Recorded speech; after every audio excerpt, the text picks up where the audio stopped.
Hi, I'm Mike. I'm Scott. And I'm Mark. We are your Screen Machine product support team, and here's another quick tip. In this tip, we're going to be going over how to get into in order to service your air filters on your 77C Scalper. So we'll be showing you how to check them and how to service them here. So all you'll need to do is open this door right here. It's got a nice little air filter, must be checked frequently reminder on there. That's how you found the right location for your air filter. Swing that out of the way. I've got a flashlight in there so you can kind of see where your air filter's at. Your whole assembly is going to be right in there facing this way. You're just going to reach in over top of your radiator here. Make sure you do this when the engine is nice and cool, since you'll be reaching over a lot of components that may be hot at the end of the day. So before you start running for that day, it's always a good idea to check your air filter.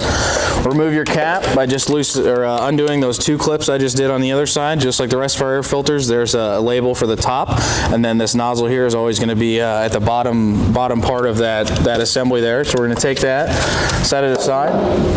Go ahead and remove the primary air filter here. You can knock this out if it's dirty. Just make sure that it's not clogged up. There's no damage, anything like that. If it is dirty, you can knock this out, blow this primary one out, and reuse it. We're going to go ahead and remove the secondary filter as well. Go ahead, remove it, inspect it. If this one is dirty and clogged up, you don't want to just knock this one out or blow it out. You do want to replace this secondary air filter. So inspect it. If everything looks good, or if you're just putting it back in, open end goes towards the machine right there. This rubber ring on the outside is going to seat right inside of that housing. You're going to want to push it in straight, push it in all the way. Don't force it. It doesn't take a whole lot of force, but you want to make sure it's in there all the way.